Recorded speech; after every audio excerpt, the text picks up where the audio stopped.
Et salut à tous. Aujourd'hui, on se plonge dans un univers qui est totalement incroyable et pourtant on n'entend pas beaucoup parler. Les sosies. On a certainement déjà vu des sosies de Johnny, de Michael Jackson ou encore d'autres personnes. Et la question qu'on s'est posée, c'est est-ce que réellement c'est possible d'avoir un sosie à 100%? Hey, moi j'ai toujours rêvé d'avoir mon propre sosie. Je me demande vraiment à quoi il ressemblerait. Personnellement, je trouve ça un peu flippant de penser qu'il y a quelqu'un d'autre là-bas qui me ressemble comme deux gouttes d'eau. Hey, c'est intriguant, n'est-ce pas? Allez, plongeons dans le monde merveilleux des sosies, de la science génétique, mais aussi des statistiques, tout en relevant quelques anecdotes formidables. C'est parti! Alors d'après des articles que j'ai pu lire, une équipe de scientifiques espagnols se sont intéressés à une base de données d'un photographe canadien. C'était sa base de données de toute une vie de photographie. Et en fait, ils ont découvert énormément de portraits qui ont une étrange ressemblance. Pourtant, ces photos viennent de un peu partout dans le monde. Alors du coup, l'équipe de recherche se met en place et commence à étudier l'ADN de ces personnes pour essayer d'expliquer leur ressemblance. En tout et pour tout, il y a 32 paires de sosies qui ont accepté de participer à cette étude et donc de donner leur ADN. Alors déjà, les chercheurs ont utilisé des technologies de reconnaissance faciale et énormément de ressemblances ont été trouvées. Pour commencer, nos chers cobayes ont dû remplir des questionnaires. Ça, c'était pour connaître un petit peu leur mode de vie, leurs habitudes, afin d'éliminer un petit peu toute ressemblance qui serait due à un mode de vie et pas juste à de la génétique. Il y a eu aussi des prélèvements salivaires, tout le tralala, pour voir un petit peu si ça correspondait à de l'alimentation, etc. Enfin, en tout cas, le docteur Carlos Garcia Pietro du Centre de Supercalcul de Barcelone nous explique qu'ils ont essayé au maximum d'éliminer les facteurs environnementaux qui pourraient induire une ressemblance chez ces personnes. En gros, si on se ressemble, bien sûr, c'est à cause de notre ADN. Et notre ADN, c'est ce qui détermine notre apparence physique, mais pas seulement, puisque les facteurs, notre mode de vie, la manière dont on se comporte, les gens même que l'on fréquente, va induire différentes données qui vont déterminer un petit peu notre mode de fonctionnement, qui vont induire des ressemblances, etc. Donc en gros, cette étude viserait à nous expliquer que la ressemblance de ces personnes qui n'avaient aucun rapport les uns avec les autres était plus due à leur manière de vivre, parce qu'ils avaient des manières de vivre similaires, que à juste un code génétique. Bon, cette étude-là, sérieusement, faut la prendre avec des pincettes. Je rappelle qu'il n'y avait que 32 paires. À partir de là, est-ce que vraiment on peut généraliser?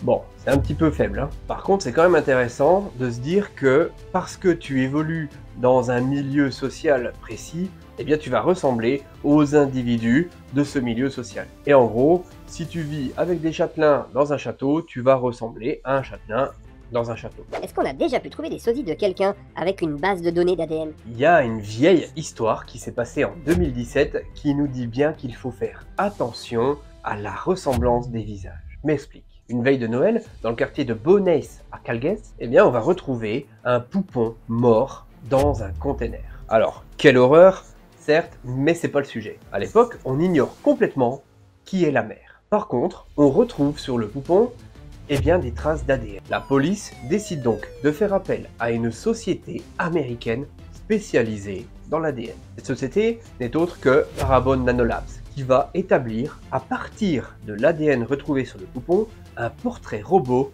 de la personne qui était censée être la mère. Et alors là, quand l'histoire a été connue, eh bien, je vous raconte pas les critiques scientifiques sur l'usage d'une telle technologie. Parce que techniquement, on n'est pas encore assez développé sur ces sujets pour pouvoir établir des portraits robots à partir d'ADN. Et c'est clairement présomptueux et même très dangereux d'avoir recours à ce genre de procédé. Ah, donc il y a d'autres éléments qui influencent notre physique? Bah oui Léon, on l'a vu tout à l'heure, l'environnement, mais aussi le mode de vie, l'alimentation, et même simplement le hasard peut faire que deux personnes vont se ressembler. Tout n'est pas une question d'ADN. C'est intéressant. Du coup, est-ce que c'est possible qu'on ait des sosies même si on n'a pas le même ADN? Bah en théorie, oui, mais la probabilité est quand même extrêmement faible. Certains scientifiques nous parlent d'une probabilité de 1 sur 1 million, pendant que d'autres nous disent que pour qu'il y ait une ressemblance parfaite, que la carte d'identité génétique soit 100% la même, eh bien il y aurait une chance sur 27 600 000 milliards. Donc en gros, selon eux, même si l'on comprend l'humanité entière, eh bien, il y a vraiment très peu de chances que l'on ressemble à qui que ce soit dans le monde passé et futur. Alors bien évidemment, les sosies existent quand même, mais ils font quand même appel à des virtuoses du pinceau. Avec beaucoup de maquillage, on arrive à masquer les petits défauts. La preuve en est, on a quand même vu pas mal de sosies d'Elvis Presley, de Johnny Hallyday, de Michael Jackson et même de la reine d'Angleterre. Donc en gros, on voit bien que dans le monde scientifique,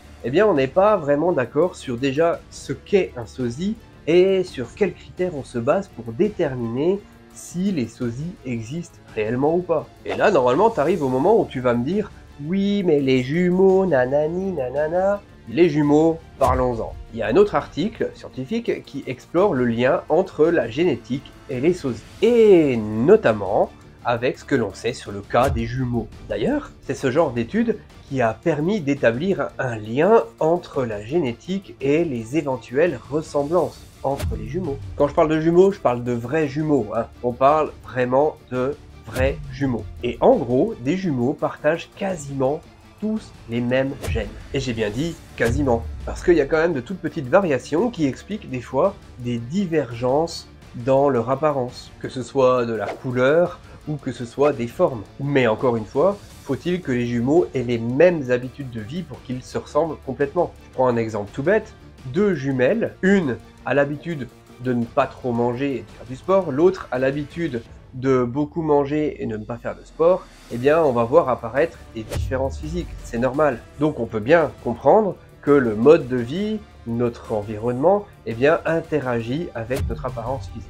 Et dans ces études qui parlent de génétique, etc., il faut se rappeler toujours qu'on parle d'échantillons très faibles dans ces études. Du coup, on n'a pas réellement un niveau de preuve suffisant pour dire que la génétique suffit à créer la ressemblance. Bon bah déjà, si des jumeaux n'ont pas 100% les mêmes gènes, on peut d'ores et déjà répondre à notre question initiale sur existe-t-il des sosies à 100%. Ouais, exactement, il n'y a pas vraiment de sosie à 100%, mais il n'empêche quand même que des fois c'est quand même frappant. Il y a pas mal de célébrités qui ont des sosies. Donald Trump, par exemple, a un sosie au Pakistan qui vend des glaces. En gros, le mec est devenu une attraction locale à lui tout seul. Tu peux même aller le voir dans la ville de Saiwal, au Pakistan. Il s'appelle Kulfiwala et il est considéré comme étant le sosie parfait de Donald Trump. Il est amusant celui-là. Dis-moi dans les commentaires si tu en avais déjà entendu parler. Ce marchand de glace est atteint d'albinisme. Il arbore donc des cheveux blonds et des yeux très clairs, tout comme l'ancien président. J'avoue que la ressemblance est frappante.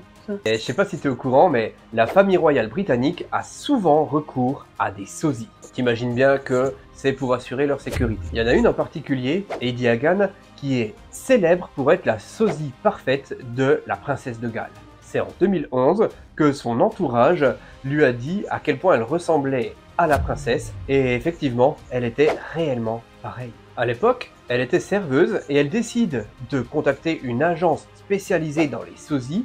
Et maintenant, eh bien, elle passe son temps dans des soirées à faire des apparitions ici et là, afin de remplacer notre princesse de Galles. C'est pas mal comme coup de chance quand même ça, hein. Ça sert à rien tu trouves? En gros, imagine, t'as une bête de soirée, et le thème c'est la monarchie. Eh ben tu peux te payer les services de la princesse de Galles. C'est dingue ça, j'imagine déjà pouvoir la faire venir dans des soirées. Doucement Léon, je te vois venir avec tes idées bizarres déjà. Un peu flippant aussi, non? Je me demande s'ils ont les mêmes goûts que leurs sosies. Ouais, bah c'est une question super intéressante, mais on peut pas vraiment y répondre à moins de connaître vraiment les gens. Mais bon, ça fait quand même se poser des questions sur l'identité, l'unicité de l'être humain. Et personnellement, je trouve ça flippant que potentiellement quelqu'un qui me ressemble commette des délits et ensuite, eh bien, ça me retombe dessus parce que on a peut-être des gènes en commun ou qu'on a simplement une façon de vivre qui est un peu identique. Dites-moi vous, est-ce que vous avez déjà rencontré des gens ou vu des gens sur internet qui vous ressemblent vraiment? Mais vraiment au point où tu t'es dit, purée, c'est moi ou quoi? Et normalement, si t'as bien suivi la vidéo, là, tu devrais me dire, ouais, t'as pas parlé du clonage, tatati, gna gna gna. Eh ben oui, parce que c'est prévu dans une prochaine vidéo. Mais là, il est temps pour moi de vous laisser. Je vous dis à la semaine prochaine. C'était le Chat Perché. Allez, ciao! Bon, surtout n'oubliez pas de vous abonner à la chaîne pour ne rien manquer.